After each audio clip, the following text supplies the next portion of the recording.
نحمد نصلی علی رسولہ الکریم اما بعد بسم اللہ الرحمن الرحیم۔ محترم ناظرین، انتہائی اہم بات میں عرض کرنے جا رہا ہوں، وہ یہ کہ آپ نے دیکھا الیکشن کمیشن آف پاکستان نے عام انتخابات کی تاریخ کا اعلان کر دیا ہے، جو کہ فروری میں ہونا قرار پائے ہیں۔ آئندہ سال دسمبر کے بعد جنوری پھر فروری، تو اب ظاہر ہے کہ گہما گہمی ہوگی، الیکشن کی تیاریاں ہوں گی۔ ابھی سے سیاسی جماعتیں جلسے اور جلوس کرنے لگ گئی ہیں۔ میں اس موقع پر تمام سیاسی جماعتوں کے قائدین، ان کے کارکنان، ان کے ذمہ داران، سب کی خدمت میں یہ عرض کرنا چاہتا ہوں کہ آپ اپنا اپنا مینیفیسٹو لے کر آئیں، لوگوں کو اپنی طرف راغب کریں کہ وہ آپ کو ووٹ دیں۔ میں یہ نہیں کہتا کہ شرعی طور پر ووٹ کی کیا حیثیت ہے، اس وقت وہ بات نہیں ہو رہی۔ ہم اسلامی جمہوریہ پاکستان میں اس کا ایک آئین ہے، اس آئین کا یہ تقاضا ہے کہ عام انتخابات ہوں، اور ظاہر ہے وہ الیکشن کمیشن کروائے گا۔ وہ جو ادارے ہیں وہ اس میں جو ہے نا وہ اپنا رول ادا کریں گے۔ تو تمام سیاسی جماعتیں اپنا مینیفیسٹو لے کر آئیں، جلسے کریں، جلوس کریں، لیکن خدا را گزارش یہ ہے کہ اس میں کسی قسم کی افراتفری نہ ہو، ایک دوسرے کے خلاف منفی بات نہ ہو، بلکہ آپ ایک دوسرے کے کام پر تبصرہ کریں کہ بھئی انہوں نے کام صحیح کیا یا نہیں کیا، انہوں نے قانون سازی میں غلط بیانی کی یا انہوں نے قانون سازی ٹھیک کی ہے۔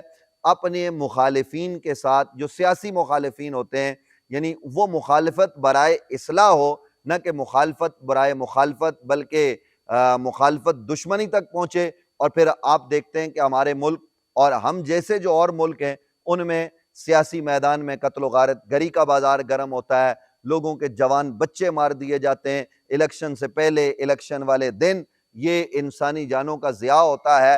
تو یہ سب نہیں ہونا چاہیے، اور اس حوالے سے قانون کو بھی اپنا راستہ جو ہے نا وہ لینا چاہیے۔ پاکستان کے تمام بڑے شہروں سے لے کر قصبوں اور دیہاتوں تک ہر جگہ پر آپ جو ہے نا وہ یہ اس چیز کو عام کریں اور یہ معلومات لوگوں تک پہنچائیں کہ جناب انسانی جان کی بڑی قدر و قیمت ہے، کسی بھی طور پر ہلڑ بازی نہ ہو، جھگڑا نہ ہو، فائرنگ نہ ہو۔ میں تو یہاں تک کہوں گا کہ جو الیکشن کمیشن کہتا ہے کہ اسلحے کی نمائش نہ ہو، جب نمائش نہیں ہوگی تو پھر چلانے پر تو اور زیادہ پابندی ہے، لیکن ان باتوں پر عمل سختی کے طور پر جو ہے وہ ہونا چاہیے، عمل کروایا جائے۔ عملاً ایسا ہوتا نہیں، سیاسی لوگ اپنے ساتھ سیکورٹی پر مامور حضرات کو لے کر چلتے ہیں اور پھر وہی لوگ جو ہے نا وہ عجیب و غریب قسم کے کام کرتے ہیں۔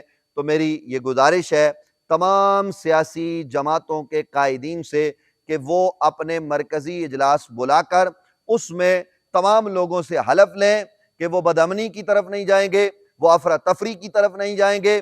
ہمارے ملک کے حالات اس کی اجازت نہیں دیتے، نہ معاشی طور پر، نہ سیاسی طور پر، نہ سماجی طور پر۔ اس وقت دہشت گردی عروج پر ہے، اور آپ دیکھ رہے ہیں کہ ہمارے سیکورٹی فورسز کے اداروں پر روز بروز جو ہے وہ حملے ہو رہے ہیں۔ تو ان حالات میں میری گزارش یہ ہے کہ خدا را قانون پر عمل کیجئے، اور ایک دوسرے کے احترام کے ساتھ ایک دوسرے کے مینیفیسٹو کو پیش نظر رکھ کر اختلاف کیجئے، اور عوام سے آپ ووٹ کا تقاضا کیجئے۔